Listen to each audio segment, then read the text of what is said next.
Кеше Әлмәт дәүләт драма театры чыгышы белән башланды. Юкка түгел, Фуат абый белән театрны 45 еллык иҗади дуслык бәйли. Шушы еллар эчендә Әлмәт театры Фуат Садриевның 20 әсәрен сәхнәләштергән. Мөслимлеләргә артистлар Фуат абыйның Хөршидә, Мөршидә, Рәшидә исемле комедиясыннан үзек күрсәтте. Беренче булып тәбрикләү сүзләрен район башлыгы Рамил Муллин җиткерде. Инде сезгә ихлас күңелдән рәхмәтемне җиткерәсем килә, хезмәтегез өчен, тормышыгыз өчен, гаиләгез өчен, үзегезнең булганыгыз өчен, Алла Тәала калган гомерегезне дә хәерле итсен. Шуңа күрә әлбәттә инде һәрбер кешенең үзенең тормыш юлыдыр. Шуңа күрә инде бу тормыш юлыбызны хәерлесе белән шушы җирлектә инде безгә яшәргә насыйп булсын. Татарстан язучылар берлеге рәисе Рыкаил Зайдулла Фуат Садриевка Габдулла Тукай медален тапшырды. Безнең Мирас журналы мөхәррире буларак Ләбиб Лерон, Татмедиа Республика матбугат һәм масса күләм коммуникациялар агентлыгы җитәкчесе Айдар Сәлимгараевның да котлауларын ирештирде.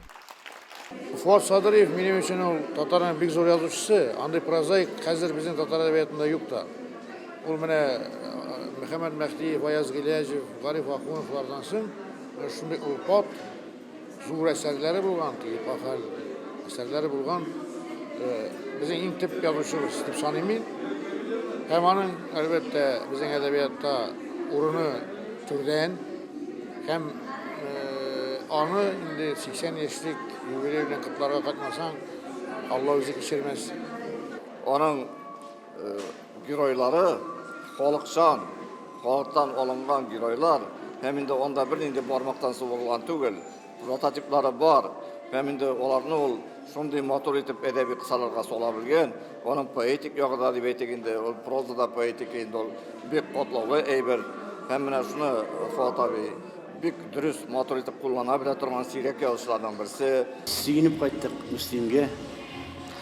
Үзебезнең дустыбыз, остазыбыз, каләмдәшебез Фуат абый Садриевның юбилей кичәсенә. Ул минем әтинең дә дусты, әтинең замандашы, чордашы, аралашып яшәгән иптәше дип әйтик, чын дусты. Менә үземнең юлдашларым белән, каләмдәшләрем белән кайтып, аның кичәсендә катнашу безгә инде олы мәртәбә булды. Бер төркем язучылардан соң сәхнәгә актив ветераннар күтәрелде. Фуат абый Татарстан Республикасы ветераннар советының ветераннар хәрәкәтендәге хезмәтләре өчен мактау билгесенә лаек булды. Язучыны авылдашлары да котлады. Азнакай районы башкарма комитеты җитәкчесе Айдар Шамсетдинов җитәкчелегендә Азнакай районында яшәүче мөслимлеләр үзләре әйткәндәй мөслим мафиясы да килгән иде. Хөрмәт итүләр өчен бик зур рәхмәт. Мин үземнең теләгән кешеләремне, якыннарымны язучылар килде. Бу бөтен бәхет. Һәм мин гомергә халык арасында яшәдем, бер кая китмичә. Алар мине беләләр. Хөрмәт итәләр. Мин аларны хөрмәт итәм. Безнең бөтен тормышыбыз уртак. Һәм менә шул уртакта бу бөтен теләсәкемгә эләгә торган әйбер түгел. 80 яшь тормышка йомгаклар ясыйсың. Эшләмәгән барлыйсың, эшләнәсе, эшләрне барлыйсың.